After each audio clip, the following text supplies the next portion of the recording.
from KKB QKS2120 Volleyball Group 1 University Putra Malaysia.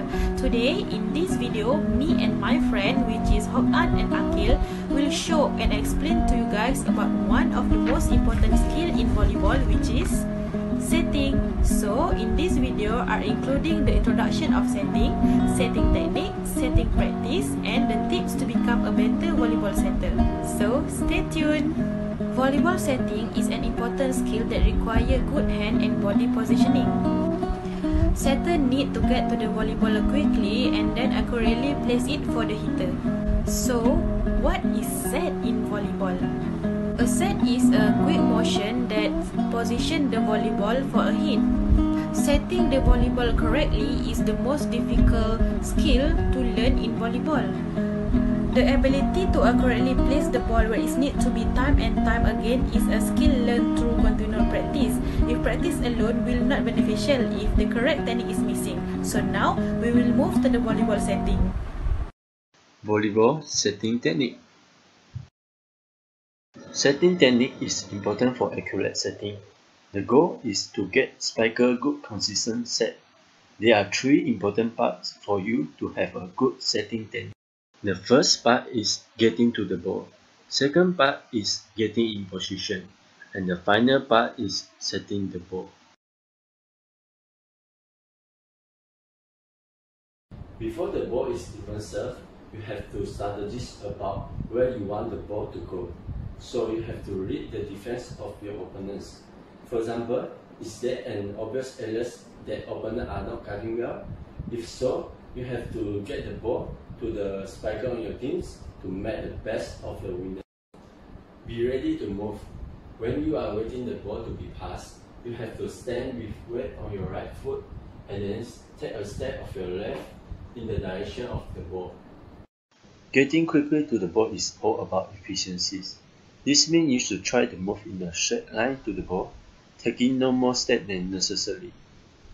Many setters make the mistake of running with their arms up, but this will slow you down. Wait to raise your arm until you are in position.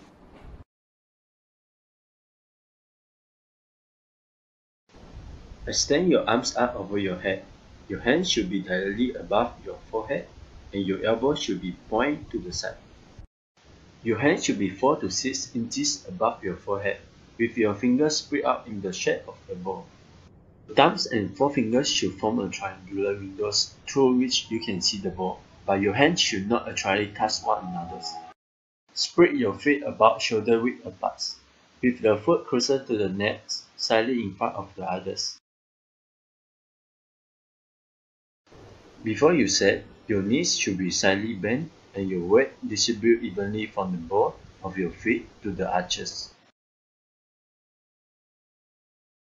You should already have developed some idea about where to send the ball, but this is your last chance to choose the right attackers to send the ball to. You can create advantageous situation for your team by being decisive about where you are going to send the ball, potentially leaving the other team unprepared for which attacker will actually be spiking.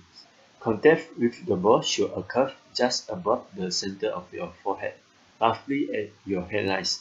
Try to make contact with all of your fingers touching the ball. The more of ball surface areas you make contact with, the more control you have over it. As soon as the ball touches your fingers, straighten your arms and legs as you push the ball upward in the direction of the spikers. The straightening of your legs send power through your bodies and up to your hands. At the ends of your set, your arms should be fully extended, and you should follow through with your hands by straightening your wrists after releasing the ball. This helps to ensure that it stays on your intense trajectories.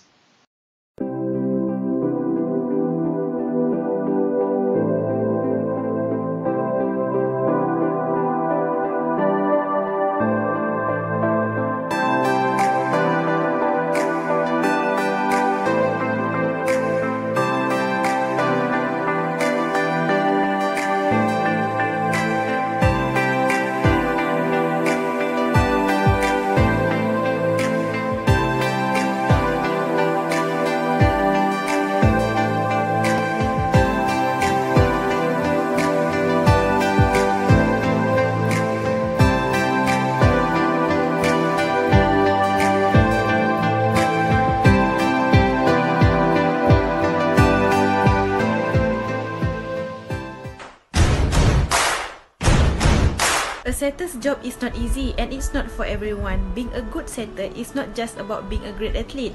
It's actually much more involved than that.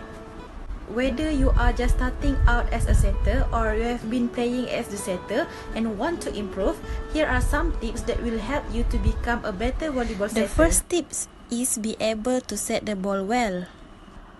Pretty obvious, but the setter should be able to set the ball well. It should be on target and the height and speed should be consistent. The setter should ideally be involved in every play, so they absolutely should have the technical skill for the position. The second one is be a good leader.